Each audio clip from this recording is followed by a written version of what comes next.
What is going on, guys, and welcome to this comparison video between Team Sonic Racing and Crash Team Racing. Both games came out in spring 2019 and are priced at around $40 for the standard edition. In this video I want to go over the main modes and differences so you can find out which one is the better choice for you. Let's get straight into it right after the intro.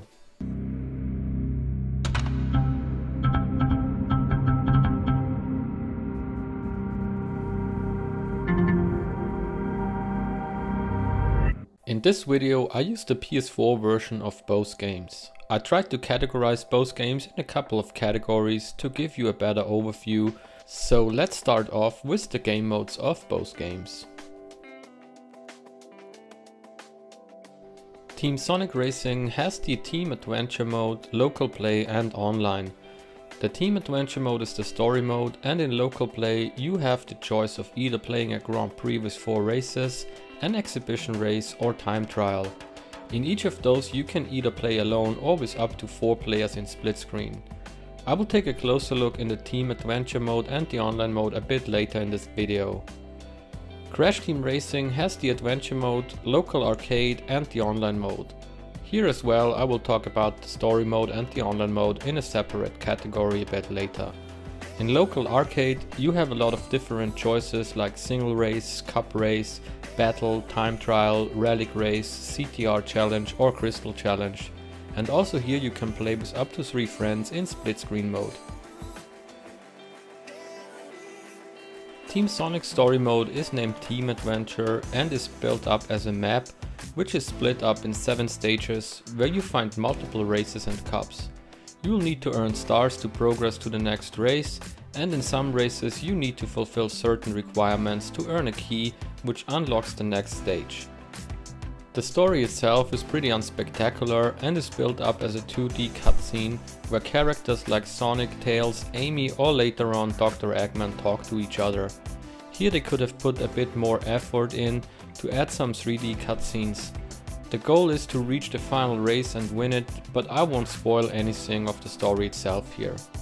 Crash Team Racing does a better job in its adventure mode. First you can choose if you want to play the classic or the nitro fueled mode, where the difference is that you can't switch characters throughout the whole story in the classic mode. Besides that, you drive around in a big lobby with different doors between the 4 main areas. Each area has 4 races plus a boss race, and additional to that you need to do CTR challenges and collect relics on each track. If you manage to get all, you will get access to Gemstone Valley, where you do 5 additional cups with 4 races each to finally race against Nitrous Oxide, the final boss. Team Sonic's online mode consists of custom lobby, the friends lobby and matchmaking, where you will find online games. You have the choice of quick play, team race or standard, and all of them can be played in casual or ranked mode. Before the race starts, all players can vote for 1 out of 4 tracks.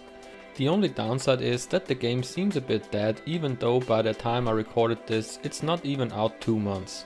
You hardly find opponents, and I was lucky to find one while waiting a minute for the race to start. The experience itself is good though, and I never had any issues with the servers. Crash Team Racing is similar. You have private match, the friend section and the public option, which is also called matchmaking here. You can pick between race or the battle mode and will vote between 3 tracks and a random selection. The game came out a month later than Team Sonic Racing, but lobbies are full almost all the time and the gameplay is smooth without any lags or connection problems.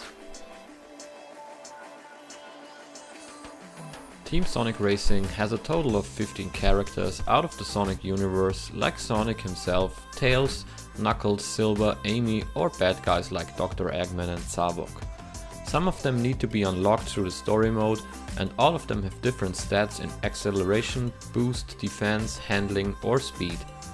Crash Team Racing has a way bigger list with 30 characters, where all of them can change their appearance with additional skin options. You will see familiar faces like Crash, Tiny Tiger, Coco, Ripperoo or Nitrous Oxide. In the beginning you will only have a short list, as many of them need to be unlocked through the career mode, and some of them can only be bought in the pit stop with the in-game currency earned through offline and online races. The characters also have different stats when it comes to speed, acceleration and turning, and with updates there will be more characters in the future as well.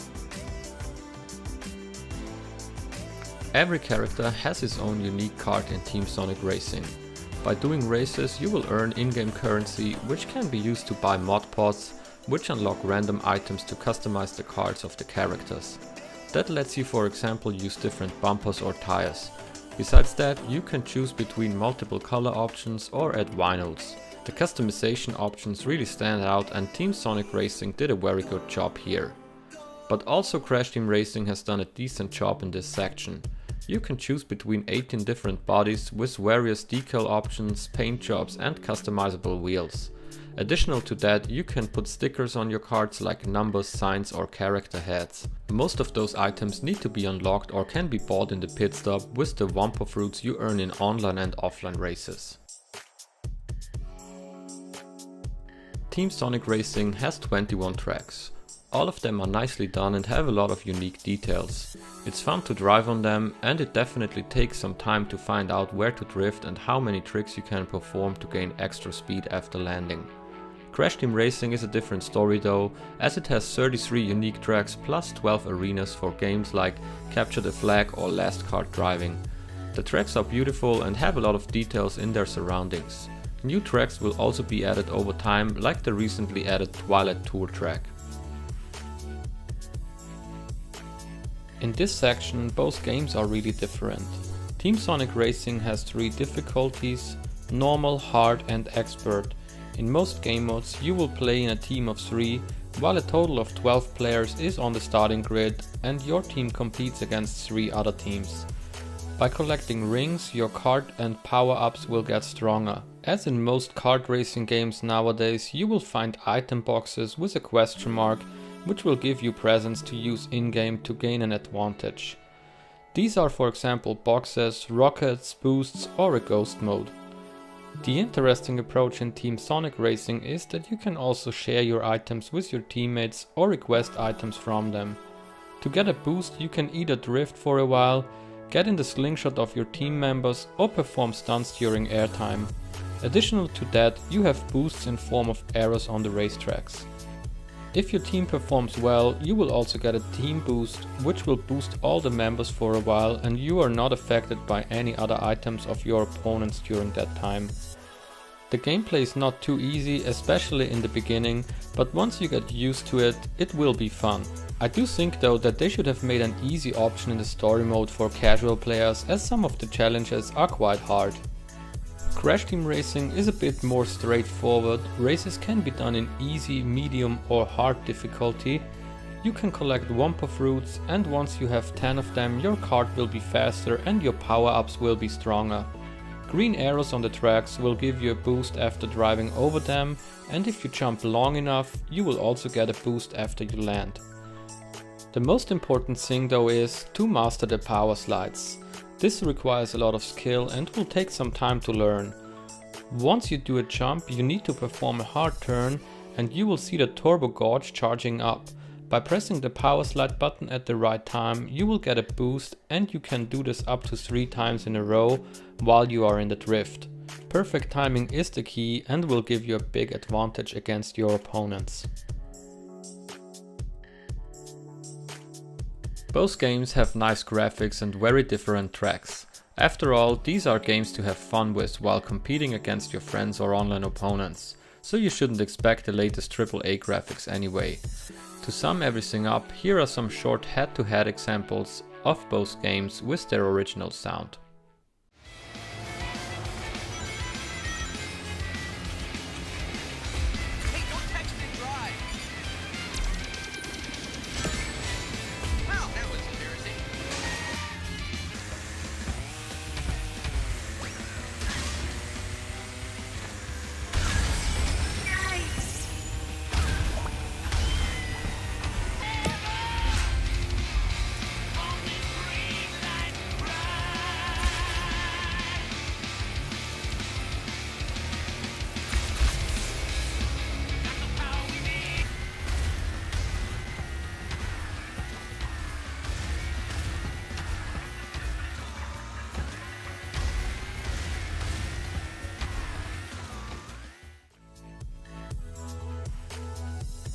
The fact that you have more characters, more tracks and additional content coming out in Crash Team Racing makes it hard to suggest getting Team Sonic Racing. Don't get me wrong here, it's a nice game, but the online lobbies seem to be dead 2 months after release, and the story mode is also a bit boring. When it comes to gameplay, both games are really different, and especially power sliding requires a lot of skill in Crash Team Racing. Let me know which game you prefer in the comments below, and if you liked this video, leave a thumbs up and hit that subscribe and bell button to get notified about all my upcoming videos here on my channel. Thanks everyone for watching, and see you next time.